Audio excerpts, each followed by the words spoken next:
फिर इन्होंने तस्वीर वालेकुम सलाम ये जी मेरी हैगी ये तो गन्ना लाईदा है। मेरा मियाँ शुगर का मरीज़ है ना वो नहीं कर सकता, मैं आप करनी है। 15-16 साल की है बच्ची ब्याहने वाली है, उसके बदले कर रहा है काम। मेरा मियाँ जोड़ा है ना वो शुगर का मरीज़ है, वो नहीं काम कर सकता, तो मैं आप करनी है उस बच्ची का खातर के मैं वो बच्ची उठानी है, अपना सुरफराज अदा करना है। मैं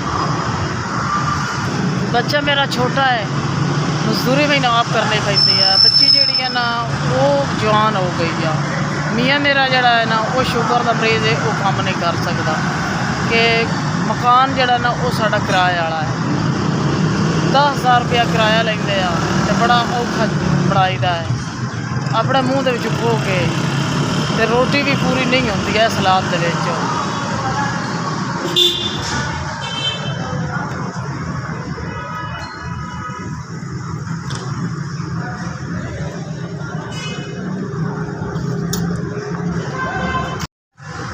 ₹5,000 जी मिले है।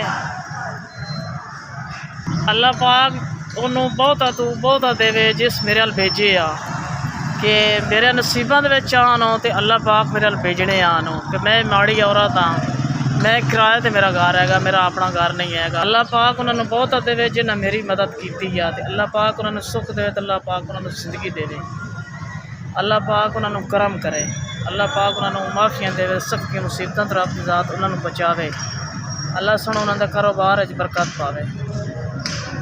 तो SV साड़ी बड़ी मेहरबानी। मैं तुसा 5,000 रुपया मेरे अल भेजा है, मैं थोड़ा शुक्र अदा करनी हाँ। अल्लाह पाक थानू सेहत देवे, जिंदगी देवे।